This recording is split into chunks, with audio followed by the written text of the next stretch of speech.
Seperti yang akan terjadi di kisah cerita kali ini, suasana akan bertambah seru saat Shiva dan Dafri masih terjebak di dalam rumah kosong, hingga mereka berdua mulai baper-baperan satu sama lainnya.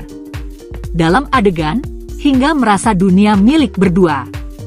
Nampak jelas senyuman bahagia, canda tawa, bahagia mewarnai kebersamaan mereka di dalam rumah kosong tersebut.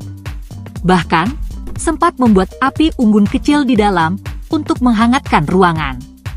Shiva semakin baper dengan perhatian Dafri, semakin senang dengan sikap manis dan lembutnya yang memberikan perhatian, termasuk salah satunya adalah memberikan perhatian dengan cara menghangatkan kaki Shiva yang didekatkan dengan api yang menyala-nyala, dengan disertai badai petir yang menggelegar.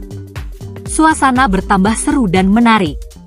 Tidak hanya petir yang menyertai di dalam kebersamaan Dafri dan Shiva, bahkan dari suasana malam juga akan membuat keadaan semakin mencekam, namun juga ngeri-ngeri sedap. Belum lagi, ada suara tikus yang sedang kejar-kejaran di atas plafon triplek rumahnya. Wah, akan menjadikan suasana malam terasa lengkap, dari kebersamaan, hingga mereka berdua semakin mesra dan bahagia tentunya. Mungkin itulah satu-satunya kesempatan Dafri dan Shiva berdua dan bahagia, karena memang sudah saling cinta, namun tetap menjaga jarak dan sulit bersama, karena masalah keluarga. Maka dari situlah, dari kesempatan berduaan Shiva dan Dafri tidak akan disia-siakan, untuk saling memberikan perhatian, terutama Dafri yang sudah cinta, namun belum atau tidak mau menyadari. Di sisi lain, secara bersamaan antara Oki dan Alina juga akan terus mencoba mencari keberadaan Shiva dan Dafri yang saat ini terpisah dari mereka berdua. Semakin membuat baper, karena adegan Dafri dan Shiva yang sudah saling cinta dalam pernikahan terpaksa, namun masih terjebak dengan keadaan perasaan Alina dan keluarga. Lalu apa yang akan terjadi selanjutnya? Sangat membuat penasaran tentunya.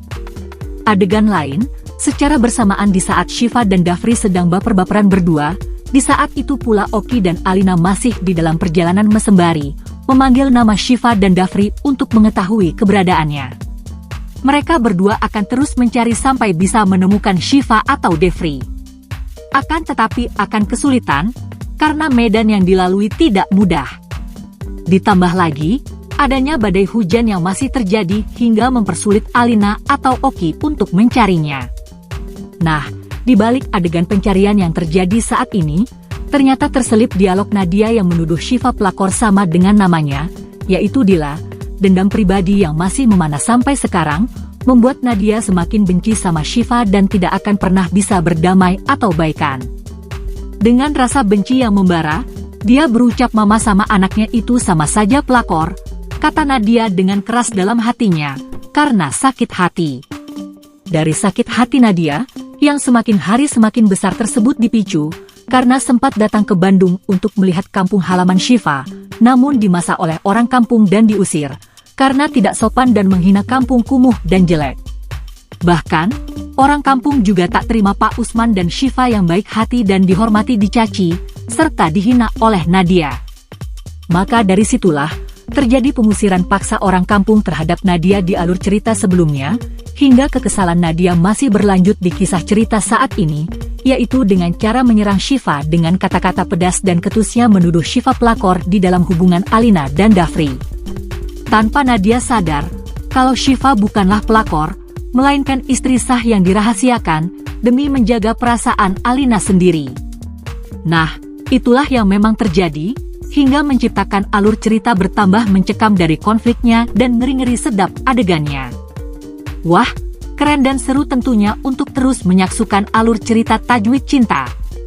Adegan berikutnya, suasana sudah nampak malam. Dari situlah, awal Alina dan Oki berhasil menemukan Shiva dan Dafri di sebuah rumah kosong, yaitu berkat info dan bantuan dari orang kampung yang membantunya. Nampak jelas, semua baik-baik saja, termasuk Shiva dan Dafri yang memang sudah sehat secara fisik. Namun, tidak dengan hati mereka berdua, karena yang pasti, mereka akan dilanda konflik batin lagi dengan hadirnya Alina, yang awalnya nampak bebas, mesra berdua dan bahagia, pada akhirnya menjauh lagi atau kembali ke seperti semula, yaitu menghindar, seolah-olah tidak terjadi apa-apa dan tidak ada hubungan apa-apa, karena pernikahan yang dirahasiakan. Maka dari situ pula, Alina juga tidak menaruh curiga, tidak menaruh cemburu dan lain sebagainya. Hal itu karena Alina menganggap kalau Dafri membantu Syifa dan menyelamatkan sebagai bentuk bantuan kemanusiaan saja.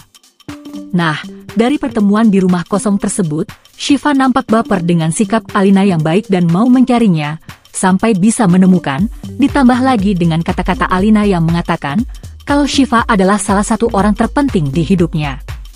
Maka dari situlah yang membuat Syifa semakin dilema, merasa bersalah dan yang pasti merasa mengkhianati Alina sebagai saudara.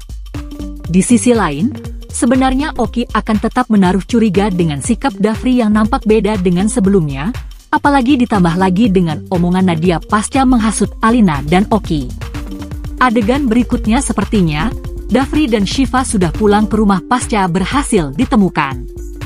Dari situlah, awal adegan Syifa akan mendapatkan amarah, mendapatkan hinaan, hingga sikap keras dari Nadia.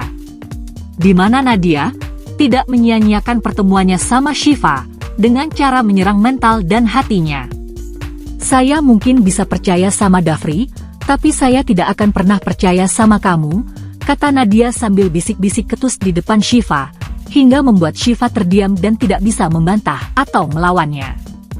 Nah, jadi adegan kali ini, Nadia akan tetap menganggap Syifa sebagai pelakor di dalam hubungan Alina dan Dafri. Hal itu dilakukan Nadia supaya Syifa menjauh dari kehidupan Dafri dan Alina dalam asmara. Selain itu Nadia juga membandingkan Syifa dengan ibunya Dila, yaitu sebagai ibunya Syifa yang juga pernah jadi pelakor, hingga membuat keadaan semakin tegang. Tanpa Nadia sadari, Syifa adalah istri sah dan bukan pelakor, seperti yang dia tuduhkan di depan Syifa dan semua orang. Maka dari situlah yang nantinya sangat menarik dan seru, hingga ngeri-ngeri sedap, saat Nadia tahu kalau Syifa adalah istrinya Dafri. Nah, jadi jangan sampai ketinggalan kisah lengkapnya hari ini. Terima kasih.